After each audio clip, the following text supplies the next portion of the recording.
On today's show, the end of this NBA season for a bunch of teams is going to be an absolute disgrace.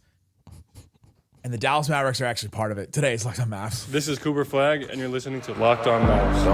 I think that's a good question. Good morning, Isaac. All these changes, I still got my dog, Dwight Powell. Still! Your daily Dallas Mavericks podcast. Part of the Locked On Podcast Network. Still can't leave. Your team every day. I want to get a city like that. Which city? Welcome. You're still locked on to the Dallas Mavericks. Our team every day. My name is Nick Angstadt, media member covering the Mavs for over 10 years. Thanks for being an everyday and making Locked On Mavs your first listen to the Locked On Podcast Network, the #1 sports podcast network. Today's episode brought to you by FanDuel. The winter games are on, Isaac. There's no better way to follow them than with a bet on FanDuel. FanDuel, play your game.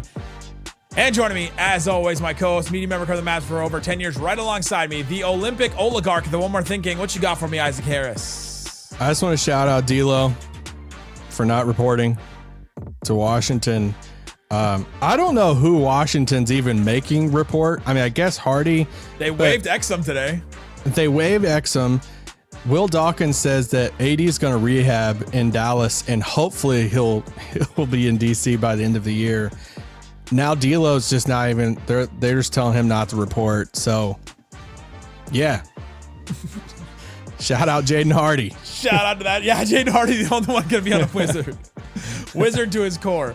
Today's show, we're going to talk about goals for the Mavericks rest of the season. We're going to go through some things that they got to figure out. I think they got some contract things they may need to figure out. They've got some new guys they may need to figure out. And some other things the Mavs need to figure out their goals for the rest of the season. But it starts with this, Isaac Harris. The rest of this NBA season is going to be an absolute disgrace and a disaster. What we've seen from some of these teams is going to continue. Like what we saw from the Jazz last night. When I finished recording with Slightly, I turned on the Jazz and Magic game. Did you see this one? Oh, I did. Yeah. They were up by like 20. And then Jaren Jackson Jr. and Larry Markkinen were rolling. They had like 48 points combined between the two of them through three quarters.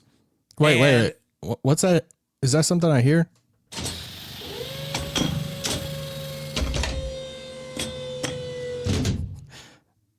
I thought I heard a tank. I was trying to help you with it. I didn't know you were going to bring your own tank sound. My first upload of a sound to my soundboard is the first original one. Original one is a tank loading up because we're going to use this a lot. Because we're going to use it. Because at the end of this game, they sat Jaren Jackson Jr. and Larry Markkinen for no reason. Put Larry Markkinen on this weird minutes restriction, and they sat him the rest of the game to intentionally lose the game. They had their third string guys out there to try and lose and almost still won the game against the Orlando Magic, which says more about the Magic than about the Jazz. But this is not a unique situation for the Utah Jazz. The Indiana Pacers, the Washington Wizards have sat guys repeatedly to try and tank out this season because specifically the Wizards and the Jazz have their pick as top 8 protected. And so if they fall out of that top 8 in the lottery, boom, they lose that pick, which is brutal for both of those franchises. The Sacramento Kings have not needed to tank. They are just bad all on their own. The Pelicans have no reason to, but they've been bad all on their own. Brooklyn Nets don't really need to, but they've been bad all on their own. The thing about all this is I want to get really mad and frustrated about the state of everything and the state of all these teams doing all these things. But the Mavs are going to be part of it. And it's more frustrating. The Mavs have not done anything like this because they've not really sat guys unless it was already a decided game, which teams do anyway. Like the other night against the Spurs, where they didn't play Flagg in the fourth quarter. It's like they were already down by 20 something going into the third quarter. There was no chance the Mavs were going to come back in this one. It didn't look like. And so should I be more upset that the Mavs aren't participating in this insane tank race, or more frustrated that this tank race is happening in this way? Because there are people buying tickets to go to Jazz games and they're getting absolutely hosed in this. Yeah, I mean Jazz, it's only starting for the rest of the season. I mean it's going to reach. Yeah, it just there's 30 games left for all these teams. I know it's so early too. A lot of times you see this that the last like 2 weeks of the season, and now you're going to see it for like 2 months. It sucks for the fans. This isn't the product. I mean, it's a dangerous spot for like. You do so much of this for the fans. I mean, all of us for the fans that go to games. And I know we've talked about it before. Our upbringing going to games for me, it was going I got to go to one game a year. The closest NBA team was Indianapolis, and to go see the Pacers. And I remember, my dad and I at a young age just saving up money. We'd go up and get a hotel room. It was 6 hours away. It was, all this stuff just to go to one NBA game. And I can't really imagine that now because, and so many people listening to this are in the same, type of boat of like, you don't know who's going to play. It's just like, and especially this time of the year, it's just like who knows, especially if your team's not like at the top. So it sucks for the fans. For the teams though, I don't blame them. Like, I know a lot of people that's like, it's like, and I don't blame, like Dallas should probably do the same thing because it's just how the system is like set up. It's kind of in the same way of like like the selling, the flopping calls, trying to draw fouls and stuff. Right. And, the offensive player initiating that contact. And it's just so sucky. Like I hate how people drive away from the rim just to initiate contact and throw the ball up. And it's like, they get 2 free throws and I'm like, that should not be in the game, but because it's called, it's kind of smart for the for the player to actually go for it. And that's where we're at with tanking right now. And it's going to be really, really bad. The thing that is the worst in all of this is like, imagine all those people that have their money on some of these teams on like Kalshi and things like that. Like, imagine if you're an NBA player that is like a partner with this company and then all of a sudden these teams are trying to lose games. I don't know if I've seen a player just... They're not a sponsor yet. Careful. They're not a sponsor yet. No, I'm not even talking about them. I'm just talking about Giannis in general, like that his image, without it being something like illegal yet, like something off the court, like tanking image. His image is just taking such a big hit over the past week. If you missed the joke, Giannis announced on Friday that he was now like he's got some kind of stake in Kalshi, which is this prediction market, which is like this not betting thing. We've actually had sponsors that are like this, where you can actually do it in Texas and do it in places where gambling is not legalized. And so the day after the trade deadline, it's not really fun. So he doesn't get traded, and there's all this talk about him getting traded. And he's like, "Hey guys, I'm a partner with Kalshi," and you're like, they took millions of dollars on you getting traded. And all of a sudden, like at the last moment, Slightly even mentioned it on this show, that all of a sudden the Bulls number just like flew up randomly out of nowhere. And then all of a sudden he wasn't getting traded at all. And yeah, I don't know. That's just weird. But we go back to I make the joke when we digress, but I go back to the tanking. Is the Mavs' goals for the rest of the season should be to tank, man. Like we've talked about it. This is their one chance. Their one best chance, I would say. They'll have more chances to get another star next to Cooper Flagg. This is going to be their best opportunity to do that. Their easiest one. You get that pick, you pick that guy. If it's the right guy, boom, all of a sudden you have a Tatum and Brown on your hands, right? And then that makes it so much easier to build a team around those two guys instead of if it's just one guy and a nice like other role player next to him, right? Listen, we saw this with Luka. We saw the issue of not having a young piece or two around Luka at such a young age that, they had Dennis the year before, but Dennis just didn't work with Luka. And then they had to give up the pick right after. They had to give up this pick for Cooper. They had to give up that pick for Luka in the trade to move up for Luka. So now you get that opportunity. Like that really hindered Dallas's early building around Luka, because then they had to swing for the KP trade after coming off the ACL and giving the big contract and all of that. Like now you actually get that kind of redo in a way of having the star young player in Cooper and being bad the rookie year and having that pick. And this pick is in a loaded draft to where, yes, if you move up, and all these players fit with Cooper. Like if you move up, you get a Peterson, DeBonsa, Boozer, Caleb Wilson, baby. You get one of those guys in the top 4, then yes, you pair those guys with Cooper Flagg. If you land 5 to 9, or 5 to 10, like you get one of those guards. And it's like, and you need a guard. So you got to tank this thing out. And it sucks. I've talked about this before. I've never been on Team Tank before in my life this early in the season for Dallas, but I am here now because it's the smartest thing to do. It's the spot that they've been put in. It's the spot that a lot of these teams are put in, and it's because the Jazz are not getting a great player unless they trade for it, like Jaren Jackson Jr., and then you're not even guaranteed that they'll re-sign a contract.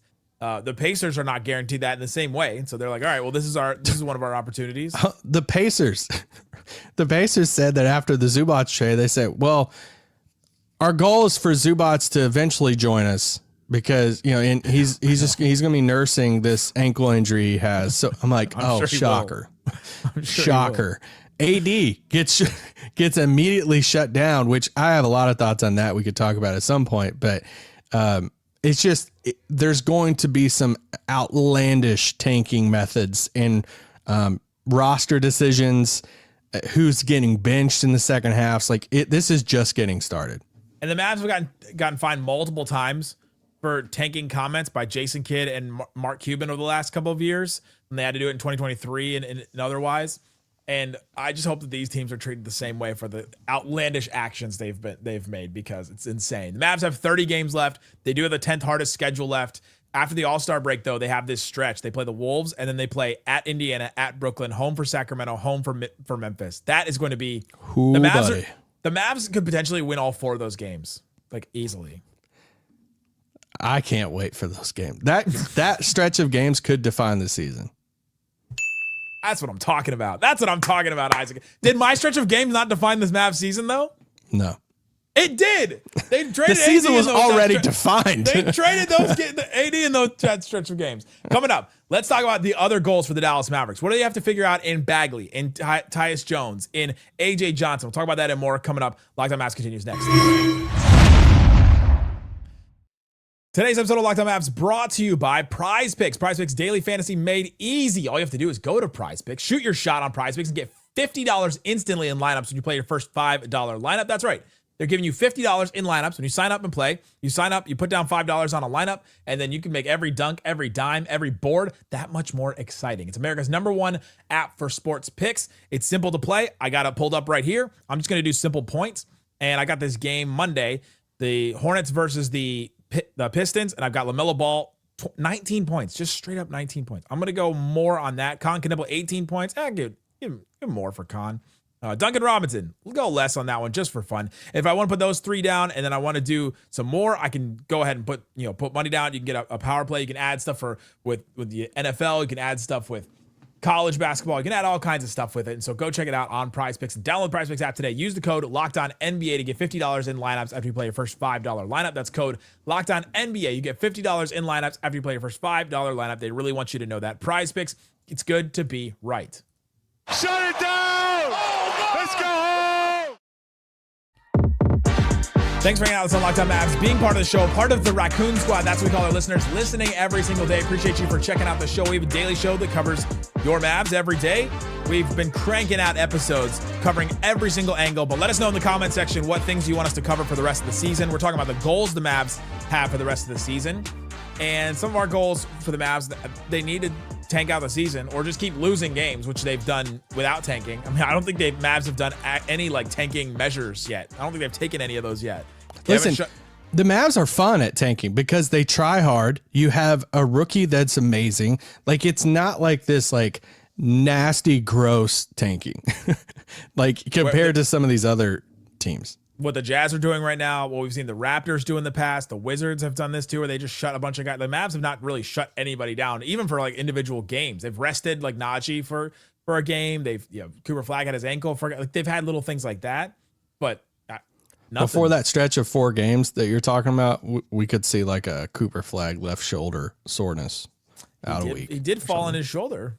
Yeah, and he kind of hyperextended his knee, so I'm worried about that. All right, give me another goal for the Mavs season. Find your GM. This is the stretch. Within the season? But you want them in place for the draft. So I would say, your stretch, you got until June, so it's February. So I think they're going to start in April. I really God, I hope not. I really think they're going to start then. Well, unless it's already decided on. Let's say I did that one for you. I know you. Do you have it on your board? I've got that one for you. Now, if they don't start any process till late in the game, then it's Jason Kidd. We've been joking about it and all the stuff that. But it is a real thing people have talked about. Yeah, it's beyond a joke. Like, I know we've been like, ha ha ha about it for like months, but like, it's not just a joke. It's a realistic possibility. It's one of those that has become a joke because it is a realistic possibility. Yes. But if they really are going to go outside of what's in-house to find the next GM, then I hope this is a multiple month process that is starting now, and you have from now until you need this person. And I don't want this person taking over like Nico did before the draft, where Nico in his first draft is like, man, it's like a fantasy draft, man. This is like fun. He was just like happy to be there. Do you remember his press conference? They had no picks. They had not a first round pick, not a second round pick. And he just came up to the media afterwards and he was like, guys, that was fun. Like, that was a fun time. Yeah. And we were all sitting there like, hey, you didn't do anything. And he's like, yeah, we just kind of. He was just along for the ride. He was just having fun with it. So I want him in place. Like, I mean, April, May, like give him a good month or two before the season. Like, that would be ideal, right? You want before the lottery?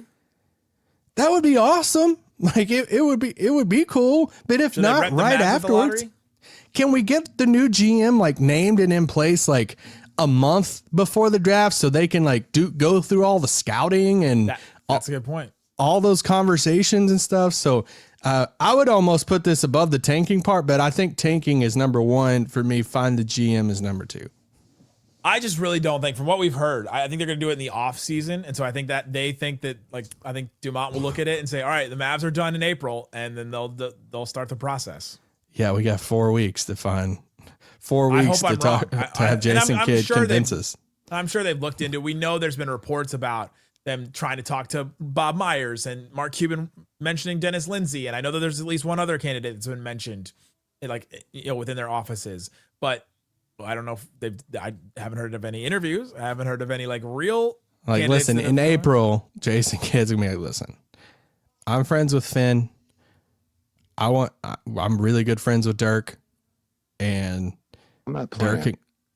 Dirk come back in the fold, and he's just making all the pitches there. I need Dirk to still be on Amazon because I enjoyed that show. I love that so much. So good. All right, what's like your every next time you one? turn it on, it's like, yeah, there's Dirk. Let's go. Yeah. All right. Another thing the Mavs need to do the rest of the season, another goal I have, is figure out what you have in the new guys. Marvin Bagley, Tyus Jones, AJ Johnson, even maybe Khris Middleton. Khris Middleton, by Mark Stein's report, is staying. What do you make of that? Shocks me. No, Same. Shocks me. Yeah. So cool. Like, I mean, a vet. It's not like at this point you're going to get something for him. You opted not to, or you couldn't pull something off. So it's like, he's an expiring contract. If you waive him, you're still paying him the money. He's going to go somewhere else. If you buy him out, yeah, you would save some money, but it's not like it gets you under a big apron or something like that. Right. So there's really the only thing with it is if like you were looking at it from a roster, like point of view of like spot, if you bought him out, then that's an easy way to bring on a Nimhard or CJ to a standard contract. But if you don't have that as a priority, or if you have other plans, then sure, keep him. You can always use another vet. The weird thing is that he makes too much money to where if he got bought out, like a lot of the teams that are in the playoffs, like couldn't There's sign like him. 4 teams that couldn't. Yeah. Yeah. 4 out of 16. Yeah. It's kind of crazy. So the Middleton one, I don't think we need to find out what you have in him. I think you need to figure out like what you're doing with him. That's probably the goal. But I think Marvin Bagley, what did you think about Bagley in his first game? Because I thought he looked really good. Came out, was a rebounder, like athletic presence. The Mavs. It's like reminds me of like old Dwight Powell, in that spot. Listen, so much of when you see players like that, it's about value and how much they make. If you're looking at Marvin Bagley and you see the other night and you're like, oh, number, 2 overall pick, you're going to make, if he was making $20 million or you'd be like, probably want more. You watching Marvin Bagley on a minimum contract, you're like pretty impressed. Like, springy, is still 26, pulling down offensive rebounds. Like, sure. Yeah. I thought he looked great. Set the record for the most offensive rebounds in a Mavs debut. Big time. Yeah. Yeah, I think he's got a spot as a backup center if the Mavs want to. If the Mavs do have this weird thing next year where it's like, all right, if we bring back Lively and Bagley, if those are our 2 centers, they have not had a great track record, either of those guys, of playing a lot of games. And so maybe you get 82 games out of both of them combined, which would be tough. And so I wouldn't, when I'm looking at players, because I wrote down the same thing. I was like, one of my other goals for the season is play the guys you need to learn about. Yeah. And I actually had just 5 players on this list because I even like put a guy like Ryan Nembhard. I didn't put him as the 5 guys because I feel like you kind of know who he is. For me, it's like I want Musa to play 30 minutes a game. Like, can we see how legit he is as a backup big? Is it something that, hey, you want to bring him back next year? Because I like a lot of what I see from him. AJ Johnson, Bagley, and then I have Miles Kelly. Like, can we just get more run for him just to see if there's more there? And then I put Caleb Martin, which I feel like they're already doing Caleb Martin. Like, they're starting him every game. All right. Yeah. Like, this is the ultimate. Hey, we got to see what we have in him / can we rebuild value to try to trade him in the offseason or what he is. Like, those are the 5 dudes for me that should be playing. I want to see a lot of minutes for them because I want to see what they are for next year. Coming up, what do they need to figure out with Tyus Jones and the contracts of the two-way guys we just mentioned? Do the Mavs not need to sign those guys? Talk about that in a moment. Today's episode of Locked On Mavs brought to you by FanDuel. FanDuel has all kinds of things that you can use to get in on the action, and you can go check it out right now. The Winter Games are officially here. If you're anything like us, you're locking in for the events, and you only see the biggest stage every 4 years. There's crazy stuff happening all the time with the Olympics, so you can go check it out and see what is available there. They've got they got every sport. Like, think about all the sports that you like during the Olympics. They've got those covered. You can go check that out on FanDuel. They've also got NBA odds that we can go check out. They've got the next Mavs game. They don't have the next Mavs game because they don't know who's going to win, and neither do we on anything. Championship, Thunder plus 105. They are still the favorites. Nuggets plus 600. Spurs plus 1400. That's a new one. Pistons plus 1400. Cavs plus 1400. They got a Harden bump that they probably shouldn't have gotten. So go check out all that stuff on FanDuel. The Winter Games are on. There's no better way to follow than with FanDuel. FanDuel, play your game. Also brought to you by Indeed. Hiring isn't just about finding the right person willing to take the job. It's about finding the right person with the right background who can actually help your business moving forward. The Mavs have a bunch of backup centers. Which one is going to be the best one going into next season? They can use Indeed sponsored jobs to make sure that they match with quality candidates that boost your job by listing people who fit your specific criteria, like skills, like rebounding and rim protection, things like that. Certifications, like a certified dog, and location, like they are in Dallas. If I were hiring, I wouldn't just want to sign up anybody that can help. This has happened to me where people say, hey, I want to host Locked On. Like, all right, what team have you covered? If you haven't covered a team, I'm not going to put you on a random team. I need experience there, and you probably do with your jobs. Here's a stat that says it all. In the minute I've been talking to you, companies like yours made 27 hires on Indeed, according to Indeed data worldwide. So if you're hiring, spend less time searching and more time interviewing candidates who check all your boxes with Indeed sponsored jobs. Listeners, this show will get a $75 sponsored job credit to help get your premium status it deserves at Indeed.com/podcast. That's Indeed.com/podcast. Terms and conditions apply. Hiring, do it the right way with Indeed. Shut it down! Let's go home! All right, Isaac, we're talking about goals for the Dallas Mavericks for the rest of the season. We got a few here that we're talking about. I just said dogs, didn't I? Dogs. We already talked about tanking. We talked about figuring out what you have in Marvin Bagley. You talked about a couple other guys you want to figure out what you have in. I want to talk about Tyus Jones because I did have Tyus Jones, so figure out what you have in him because he's not signed for next season. He's not signed to a deal. He's an expiring contract. The Mavs may already know that they want to sign him for next season, but you kind of got to know what level you want to sign him to.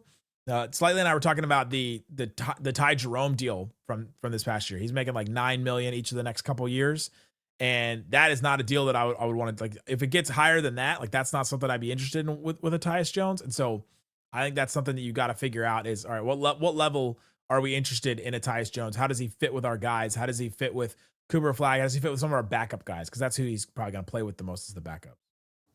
Yeah, I'm not giving Tyus Jones, Ty Jerome money unless he just like has some breakout or something. That's the thing you got to figure out. Yeah, he just hasn't been that great over the past year or so. He's super small and struggles a little bit on defense. I don't mind the addition. I don't mind bringing him back. I think this was more of a move to bring him back for like next year than it is like for the rest of this year.